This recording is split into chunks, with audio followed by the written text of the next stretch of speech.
Hello friends and dear students, मैं engineer Sonu Kumar आप सभी लोगों का आज के इस वीडियो में स्वागत करता हूं। आज के इस वीडियो में हम लोग डिस्कस करेंगे दर्पण क्या होता है, ठीक है, और दर्पण कितने प्रकार का होता है और दर्पण से प्रतिबिंब बनने के नियम क्या क्या हैं, इसके बारे में हम लोग आज के इस वीडियो में अध्ययन करने वाले हैं।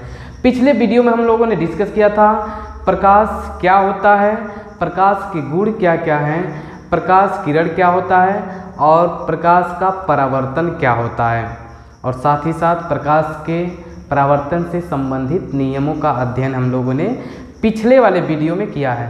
तो इस वीडियो में हम लोग अध्ययन करेंगे दर्पण क्या होता है और दर्पण के प्रकार कितने होते हैं। ओके, चलिए हम लोग स्टार्ट करते हैं आज का वीडियो।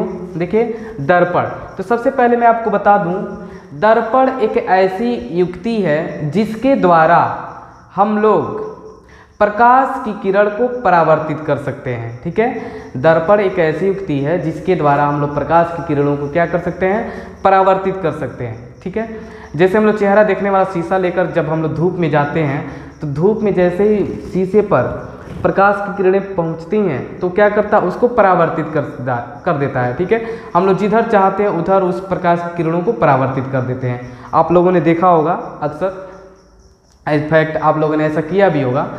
धूप में हम लोग जब शीशे को, चेहरा देखने वाले शीशे को बाहर लेकर जाते हैं तो सनलाइट को हम लोग जिधर चाहते हैं उस तरफ हम लोग परावर्तित कर देते हैं। ठीक है, तो दर्पण एक ऐसी युक्ति है जिसके द्वारा हम लोग क्या कर सकते हैं, प्रकाश की किरणों को परावर्तित कर सकते हैं।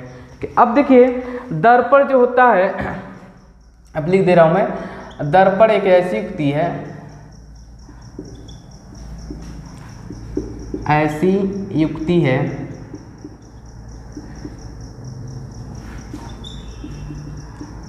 जिसके द्वारा प्रकाश की किरणों को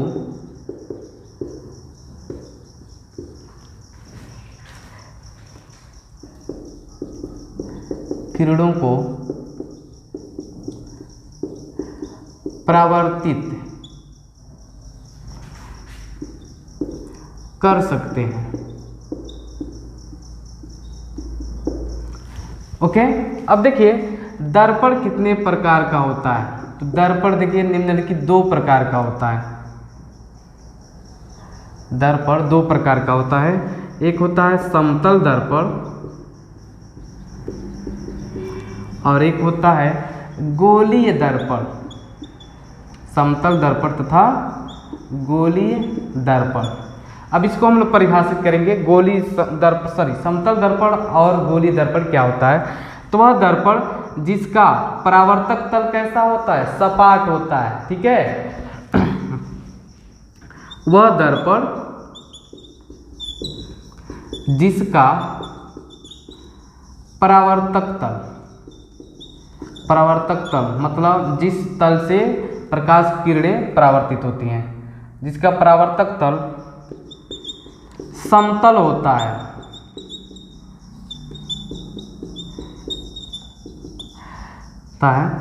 समतल दर्पण कहलाता है।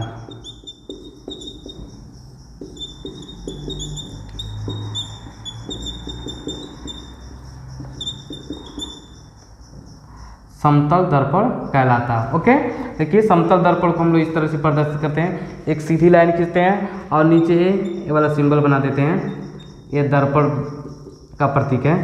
ये वाला जो सपाट ऊपर वाला जो तल है वही परावर्तक तल है, यहीं से प्रकाश की किरणें क्या होंगी, परावर्तित होंगी। ठीक है, तो यहाँ पर जो दर्पण बनाएगा वो समतल दर्पण है। नेक्स्ट है गोलीय दर्पण। तो वह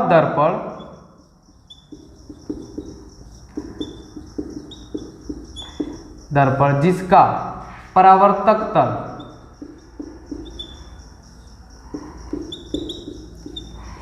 गोलीय होता है,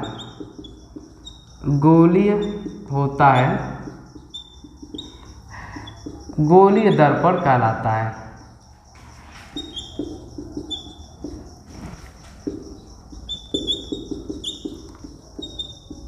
ओके, देखिए गोलीय दर्पण दो प्रकार का होता है, यह दो प्रकार का होता है, यह दो प्रकार का होता है। गोलीय दर्पण कितने प्रकार का होता है? 2 प्रकार का होता है। ठीक है, देखिए गोलीय दर्पण अक्सर कार ट्रक के जो साइड में लगे होते हैं वहाँ पर आपको देखने के लिए मिल जाएंगे, और जो समतल दर्पण है सैलून की दुकानों में देखने के लिए मिल जाएंगे। ठीक है, गोलीय दर्पणों का यूज हम लोग चिकित्सा के क्षेत्र में भी किया जाता है, दंत चिकित्सक करते हैं, और हजामत बनाने वाली जो दुकानें होती हैं उनमें भी यूज होता है यहाँ पे। तो देखिए यहाँ पर गोलीय दर्पण 2 प्रकार के होते हैं, इसके बारे में हम लोग पढ़ेंगे। गोलीय दर्पण का मैं सिंबल बना दूँ। गोलीय दर्पण ऐसे, देखिए इसका जो परावर्तक तल होता है वो कैसा होता है? गोलीय होता है, या ऐसे क्या है? दर्पण है। ओके, अब देखिए गोलीय दर्पण 2 प्रकार के होते हैं, तो उसको भी हम लोग परिभाषित कर लेते हैं और उसके बाद इससे देख लेते हैं कि क्या होता है गोलीय दर्पण। ओके, मैं इसे मिटा दे रहा हूँ। आप चाहें तो इसे नोट्स बना सकते हैं, इस वीडियो पॉज करके आप नोट्स बना सकते हैं। ओके, नेक्स्ट देखिए गोलीय दर्पण के प्रकार।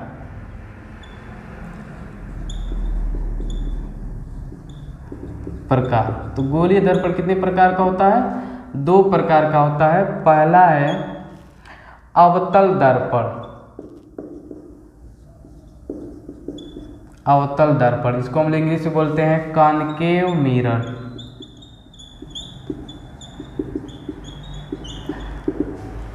ओके, अवतल दर्पण। ठीक है, तो वह दर्पण जिसका परावर्तक तल अंदर की तरफ दबा हुआ होता है। देखिए मान लीजिए ये परावर्तक तल है और ये पॉलिश किया हुआ तल है, तो वह दर्पण जिसका परावर्तक तल क्या हो? अंदर की तरफ दबा हुआ हो, ऐसे दर्पण को हम लोग क्या कहते हैं? अवतल दर्पण कहते हैं। ओके, ठीक है, तो वह गोलीय दर्पण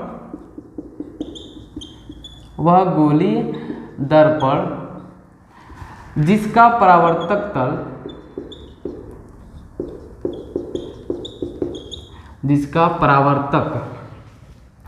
तल अंदर की ओर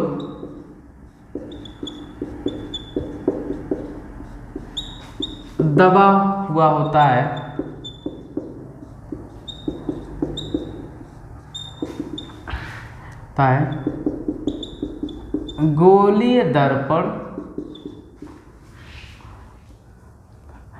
गोलीय दर्पण कहलाता है। ठीक है, देखिए यहाँ पर ऐसे अगर मान लीजिए इस उभरे हुए भाग को हम लोग पॉलिश कर दे रहे हैं, तो अंदर वाला जो तल होगा वो परावर्तक तल होगा। यहाँ पे परावर्तक तल है जो कि अंदर की तरफ क्या है? दबा हुआ है। तो ऐसे दर्पण को हम लोग क्या बोलते हैं? अवतल दर्पण बोलते हैं। ठीक है, ऐसे दर्पण को हम लोग क्या बोलते हैं? अवतल दर्पण। ओके, नेक्स्ट है उत्तल दर्पण। सेकेंड है उत्तल दर्पण। इसको इंग्लिश में बोलते हैं कॉन्वेक्स मिरर। ठीक है, उत्तल दर्पण को हम लोग कॉन्वेक्स मिरर कहते हैं। ठीक है, तो वह गोलीय दर्पण जिसका परावर्तक तल उभरा हुआ होता है। ठीक है, जैसे मान लीजिए ये परावर्तक तल है और ये पॉलिश किया हुआ तल है, तो वह गोलीय दर्पण जिसका जो परावर्तक तल होता है उभरा हुआ होता है, ऐसे होता है। तो ऐसे दर्पण को हम लोग क्या बोलते हैं? उत्तल दर्पण बोलते हैं। ठीक है, तो वह गोलीय दर्पण जिसका परावर्तक तल बाहर की ओर उभरा हुआ होता है। उत्तल दर्पण कहलाता है।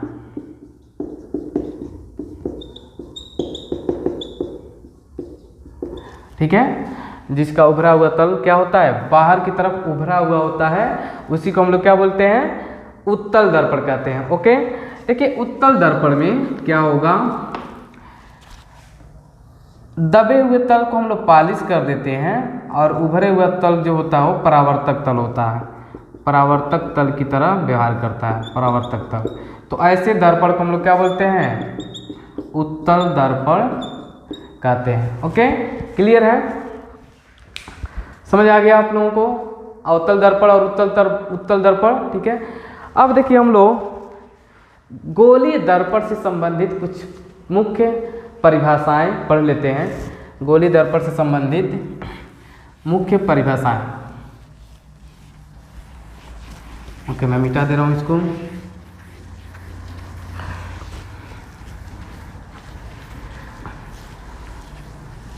गोलीय दर्पण से संबंधित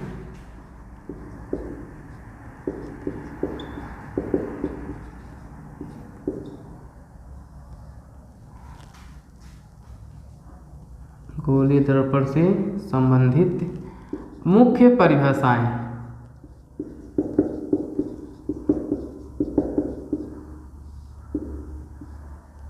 ओके, गोलीय दर्पण से संबंधित मुख्य परिभाषाएं। पहला है ध्रुव, जिसको इंग्लिश में हम बोलते हैं पोल। ठीक है, देखिए तो दर्पण का जो मध्य बिंदु होता है, परावर्तक तल का जो मध्य बिंदु होता है, उस बिंदु को ही हम लोग दर्पण के क्या बोलते हैं, ध्रुव कहते हैं। ओके, जैसे देखिए यहाँ पे दर्पण के परावर्तक तल के केंद्र बिंदु को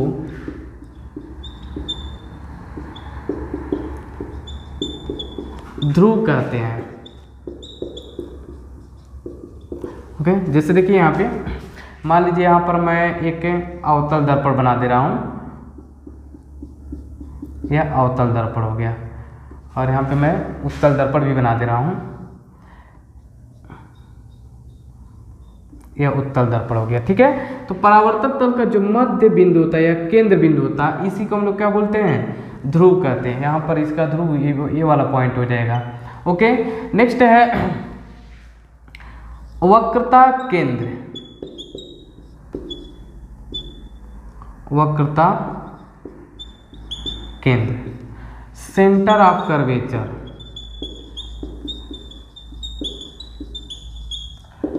सेंटर ऑफ कर्वेचर। ठीक है, तो ध्यान दीजिए, गोलीय दर्पण जिस कांच के खोखले गोले को काटकर बनाया जाता है, एक बार फिर से रिपीट कर दे रहा हूं, गोलीय दर्पण जिस कांच के खोखले गोले को काट करके बनाया जाता है, उस गोले के केंद्र को ही हम लोग क्या बोलते हैं, वक्रता केंद्र कहते हैं। ठीक है, जैसे अगर हम लोग इस दर्पण का पूरा गोला बनाएं, तो मान लीजिए यह दर्पण इसी कांच के गोले को काट कर बनाया गया है। ये जो डैश वाली लाइन बनाई गई है, या इसी गोले को, कांच के गोले को काट करके बनाया गया है। तो इस कांच के गोले का जो केंद्र होगा, उसी को हम लोग क्या बोलते हैं, वक्रता केंद्र। इसको किससे प्रदर्शित करते हैं, सी से। यहाँ पर अगर हम लोग गोला बनाएं तो देखिए कांच का गोला ऐसे बनेगा।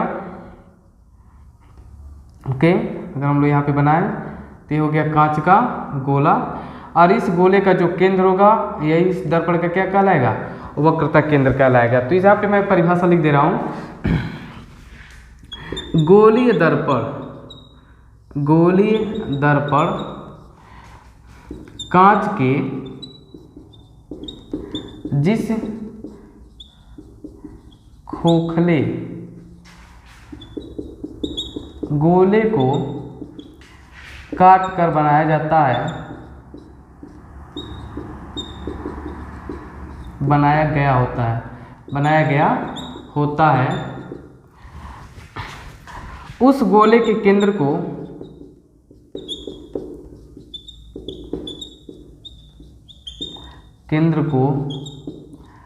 वक्रता केंद्र कहते हैं। वक्रता केंद्र कहते हैं। ठीक है, अब जानते हैं जो गोलीय दर्पण होता है वो कांच के खोखले गोले को काट करके बनाया जाता है। तो उस खोखले गोले का जो केंद्र होता है, उसी को हम लोग उस दर्पण का वक्रता केंद्र कहते हैं। ठीक है, नेक्स्ट है वक्रता त्रिज्या। वक्रता त्रिज्या, रेडियस ऑफ कर्वेचर।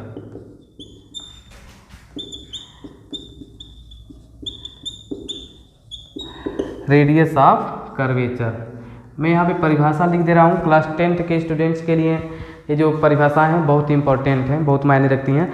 और इन सबको जानना भी बहुत ज़रूरी है। आखिर में ये पॉइंट्स होते क्या हैं, क्योंकि इसके बिना आप दर्पण से संबंधित जो प्रतिबिंब होते हैं, दर्पण से प्रतिबिंब का बनना, ये सब कैसे नहीं सीख पाएंगे। ठीक है, तो दर्पण से प्रतिबिंब बनाने के नियम अगर जानना है या दर्पण से प्रतिबिंब बनाना अगर आपको सीखना है तो उसके लिए इन परिभाषाओं को याद रखना और समझना बहुत ज़रूरी है।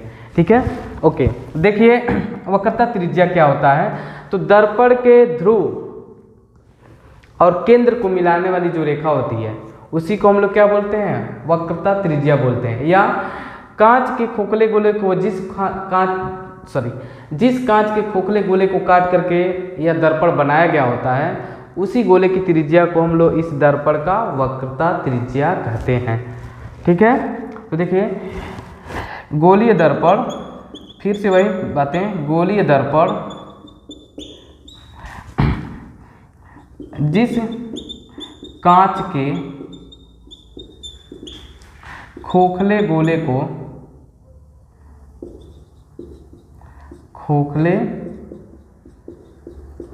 को काट कर बनाया गया होता है,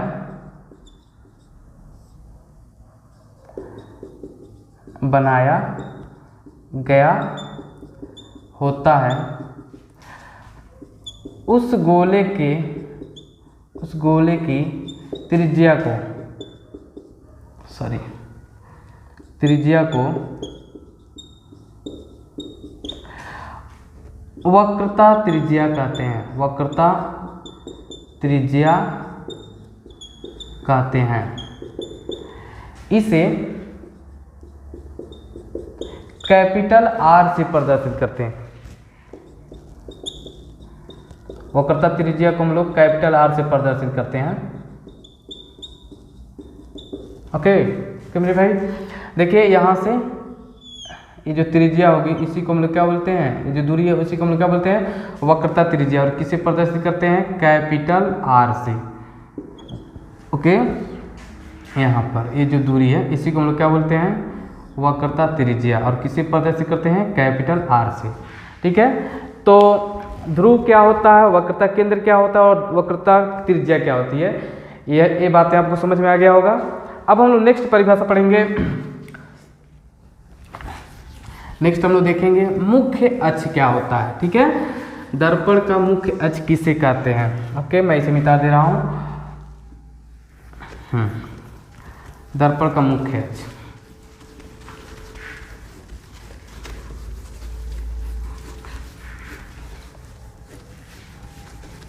ओके, दर्पण का मुख्य अक्ष किसे कहते हैं। फोर्थ पॉइंट है मुख्य अक्ष। Okay, principal axis.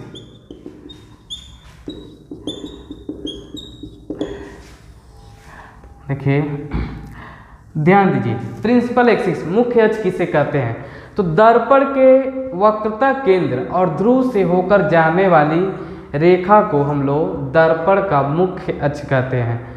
ध्यान दीजिएगा, दर्पण के वक्रता केंद्र और ध्रुव से होकर जाने वाली रेखा को हम लोग क्या बोलते हैं, मुख्य अक्ष कहते हैं। ठीक है, यहाँ से देखिए वक्रता केंद्र और ध्रुव से होकर जाने वाली जो रेखा है इसी को हम लोग क्या बोलते हैं, मुख्य अक्ष। ध्रुव और वक्रता केंद्र को मिलाने वाली रेखा को हम लोग क्या बोलते हैं, मुख्य अक्ष कहते हैं। यहाँ पे मैं इसको मिटा दे रहा हूँ जी।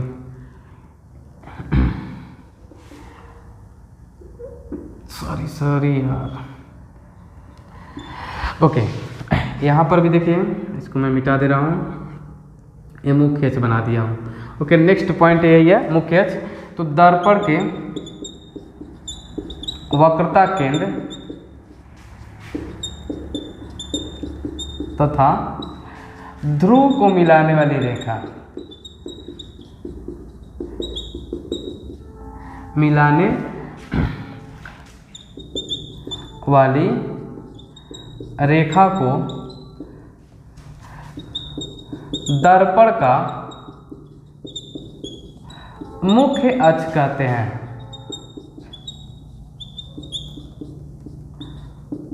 ओके, ये मुख्य अक्ष है। वक्रता केंद्र और ध्रुव को मिलाने में जो रेखा है इसी को हम लोग क्या बोलते हैं, मुख्य अक्ष कहते हैं। ठीक है, तो नेक्स्ट पॉइंट है, एक मिनट रुकिए मैं मिटा दूं।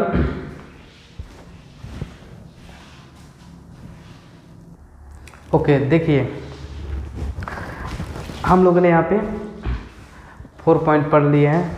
अब 5th जो मुख्य पॉइंट है वो है मुख्य फोकस किसे कहते हैं। तो देखिए, मुख्य अक्ष के समांतर आपतित प्रकाश की किरणें, दर्पण के मुख्य अक्ष के समांतर आपतित प्रकाश की किरणें दर्पण से परावर्तन के पश्चात मुख्य अक्ष के जिस बिंदु पर मिलती हैं अथवा मिलती हुई प्रतीत होती हैं उसे हम लोग मुख्य फोकस कहते हैं। जैसे देखिए यहाँ पे मुख्य अक्ष हो गया, मुख्य अक्ष के समांतर आपतित किरणें, मुख्य अक्ष के समांतर आपतित किरणें हैं दर्पण से परावर्तन के पश्चात, दर्पण से परावर्तन के पश्चात जिस बिंदु पर मिलती हैं, जो बिंदु पर मिल रही हैं, ठीक है, ये आपतित प्रकाश किरणें हैं, समांतर आपतित प्रकाश किरणें हैं, सॉरी, दर्पण से परावर्तन के पश्चात दर्पण के जिस बिंदु पर मिलती हैं उसी को हम लोग दर्पण का फोकस कहते हैं, ठीक है, या दर्पण के जिस बिंदु पर मिलती हुई प्रतीत होती हैं, ऐसे समांतर किरणें आ रही हैं,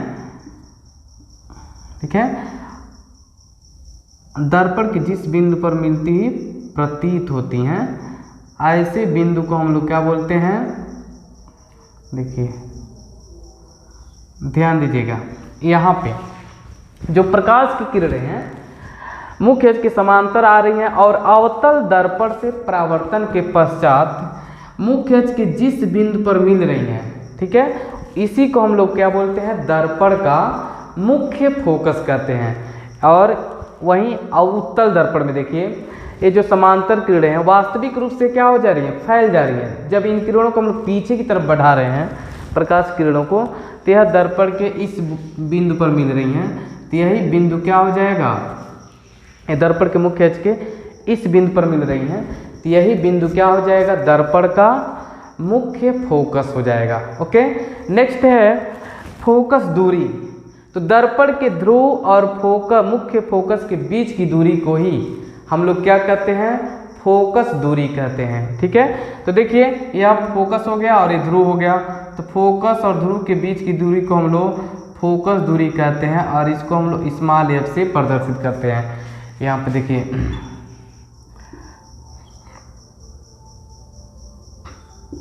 तो अगर हम बात करें अवतल दर्पण का जो मुख्य फोकस होता है वह वास्तविक होता है, क्योंकि यहाँ पे प्रकाश की किरणें वास्तविक रूप से एक दूसरे से मिल रही हैं, ठीक है। जबकि उत्तल दर्पण का जो मुख्य फोकस होता है वो आभासी होता है, क्योंकि यहाँ पे जो किरणें हैं आभासी रूप से मिल रही हैं। वास्तविक रूप से तो किरणें क्या हो जा रही हैं, बाहर की तरफ फैल जा रही है ना।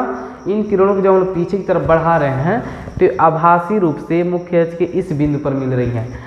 तो उत्तल दर्पण का जो मुख्य फोकस होता है वो कैसा होता है, आभासी होता है। ओके, और मुख्य फोकस और ध्रुव के बीच की दूरी को ही हम लोग क्या बोलते हैं, फोकस दूरी कहते हैं, और इसको हम लोग स्मॉल एफ से प्रदर्शित करते हैं। ओके, क्लियर है, मिटा दूं। नेक्स्ट है, यहाँ पे मैं ऊपर लिख दे रहा हूँ, फोकस तल। 7वां पॉइंट है फोकस तल। फोकस तल क्या होता है, फोकल प्लेन। देखिए मैं यहाँ पे एक्सप्लेन कर दूं, अगर हम लोग कोई एक मिनट एग्जाम्पल की तरह ले रहा हूं। अगर कोई तल मुख्य फोकस पर स्थित है और मुख्य अक्ष के लंबवत है, देखिए यह जो तल है वो क्या है, मुख्य फोकस पर स्थित है और मुख्य अक्ष के लंबवत है, तो इसे हम लोग क्या बोलेंगे, फोकल तल बोलेंगे, ठीक है, फोकस तल बोलेंगे, ठीक है। मुख्य अक्ष के लंबवत तथा मुख्य फोकस पर स्थित मुख्य अक्ष के लंबवत तल को ही हम लोग क्या बोलते हैं, फोकस तल बोलते हैं। इसको हम लिख सकते हैं मुख्य अक्ष के लंबवत, मुख्य अक्ष के लंबवत मुख्य फोकस पर स्थित तल को फोकस पर स्थित तल को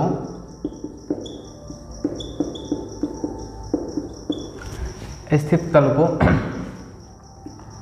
फोकस तल कहते हैं, फोकस तल कहते हैं। ओके, क्लियर है? तो ये सातों पॉइंट आपको क्लियर हो गए, दर्पण से संबंधित ये सातों पॉइंट क्लियर हो गए। ओके, अब हम लोग स्टडी करेंगे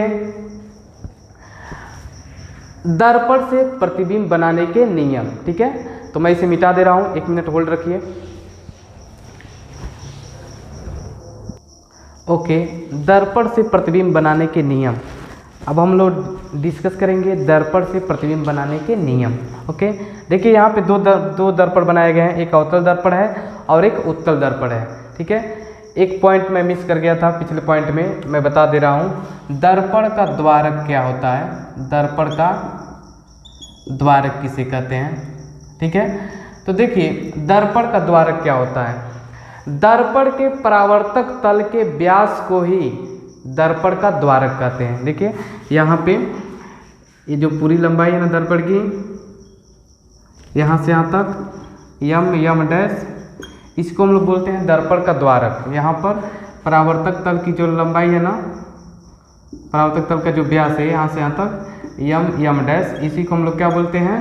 दर्पण का द्वारक कहते हैं। ठीक है, दर्पण के वक्रता त्रिज्या और दर्पण की फोकस दूरी में क्या संबंध होता है, इसको भी मैं बता दूं। दर्पण की जो फोकस दूरी होती है एफ, वह वक्रता त्रिज्या की आधी होती है। ठीक है, दर्पण की जो फोकस दूरी होती है वह वक्रता त्रिज्या की आधी होती है। इस बातों को ध्यान रखिएगा, इन बातों को आप ध्यान में रखिएगा। ठीक है, मैं यहाँ पे मिटा दे रहा हूँ। अब हम लोग डिस्कस करेंगे दर्पण से प्रतिबिंब बनाने के नियम के बारे में। दर्पण से प्रतिबिंब बनाने के नियम के बारे में। ओके, देखिए सबसे पहले हम बात करते हैं मुख्य अक्ष के समांतर चलने वाली किरणें परावर्तन के पश्चात दर्पण के फोकस से होकर जाती हैं या फोकस से होकर जाती हुई प्रतीत होती हैं। जैसे यहाँ पे देखिए मुख्य अक्ष के समांतर जो आपतित किरणें हैं वह दर्पण से परावर्तन के पश्चात कहाँ से होकर जाएंगी? मुख्य फोकस से, ऐसे।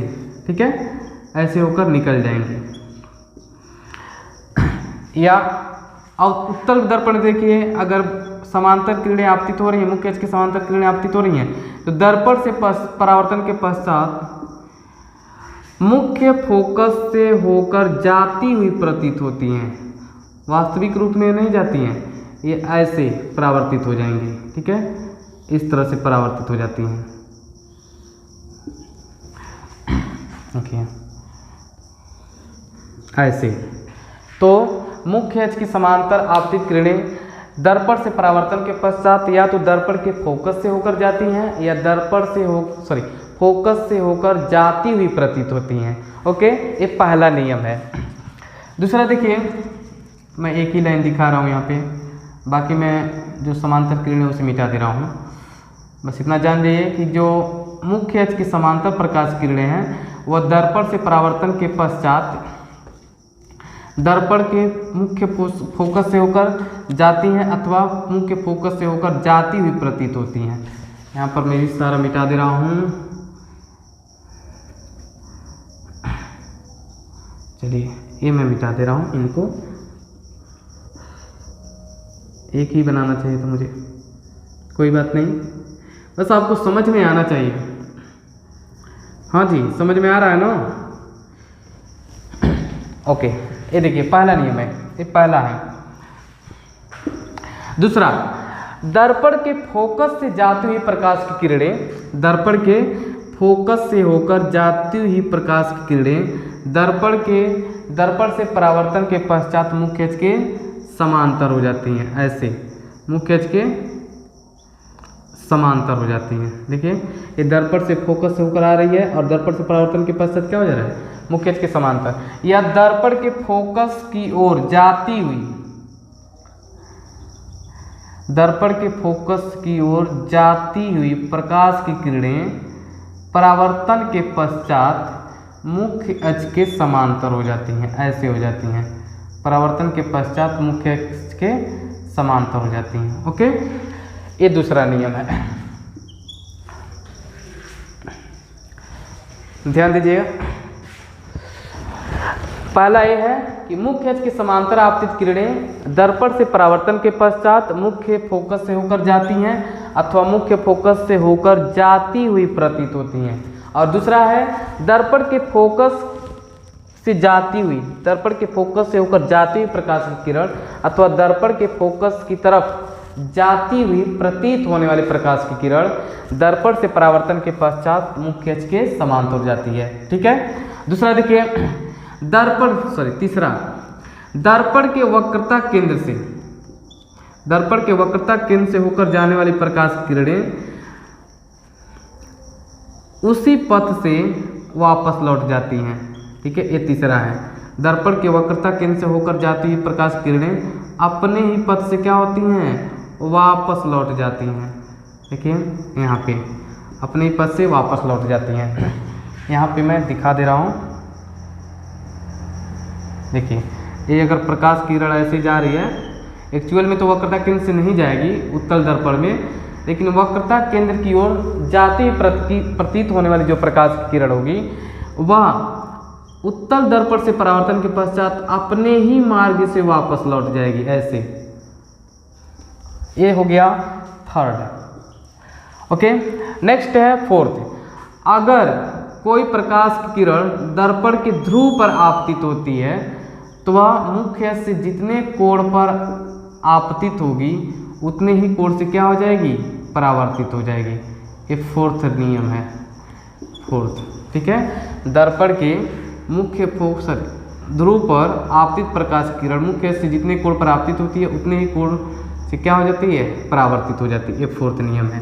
तो ये 4 नियम है किसी दर्पण से प्रतिबिंब बनाने के, किसी दर्पण से प्रतिबिंब बनाने के ये 4 नियम है। इन चारों नियमों को आप अच्छे से समझ लीजिएगा। ठीक है, ओके। अब हम लोग पढ़ेंगे समतल दर्पण से प्रतिबिंब का बनना, समतल दर्पण से प्रतिबिंब का बनना। ओके,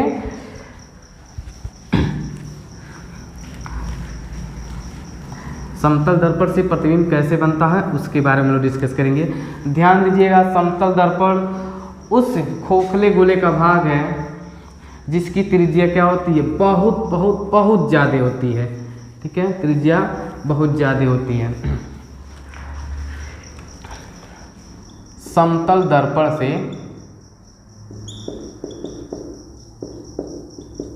प्रतिबिंब का बनना।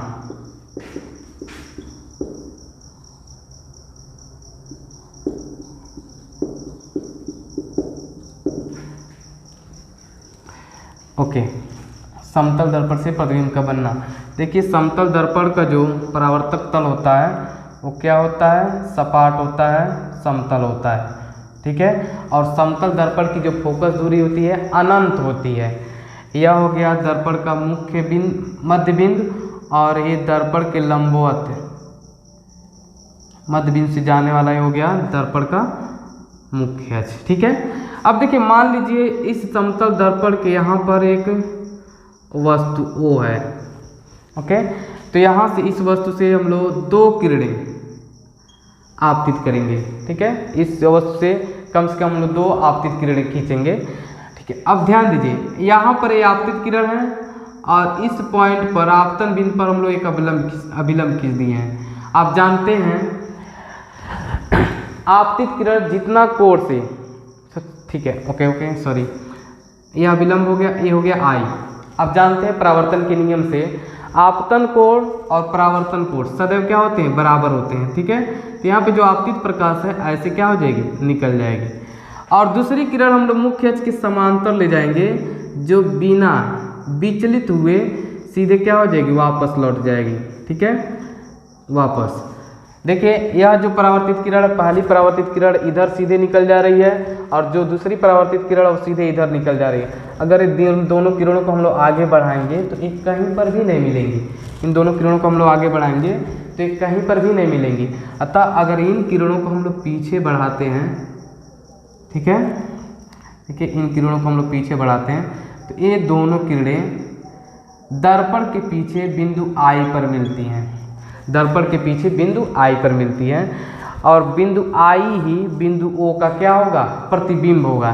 ध्यान दीजिए, दर्पण से प्रतिबिंब की वस्तु की दूरी को हम लोग स्मॉल यू से और दर्पण से प्रतिबिंब की दूरी को हम लोग स्मॉल भी से प्रदर्शित करते हैं। ठीक है, अब यहाँ पे देखिए समतल दर्पण से जो प्रतिबिंब बना है उसकी विशेषताएं क्या है। ध्यान दीजिए, समतल दर्पण से बना हुआ प्रतिबिंब सदैव कैसा होता है? आभासी होता है, सदैव आभासी होता है। ठीक है, और सीधा होता है। आभासी प्रतिबिंब सदैव क्या होता है? सीधा होता है।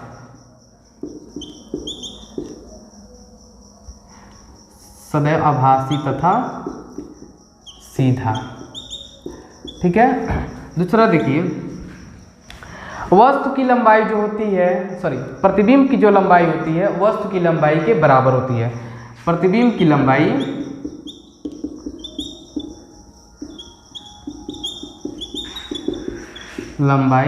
तथा वस्तु की लंबाई दोनों क्या होती हैं? बराबर होती हैं।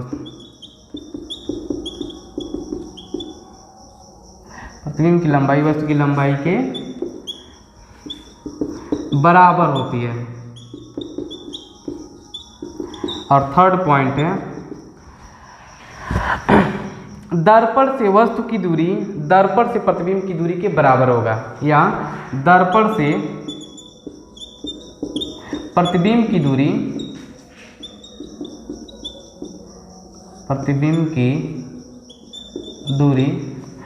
दर्पण से वस्तु की दूरी के बराबर होगा।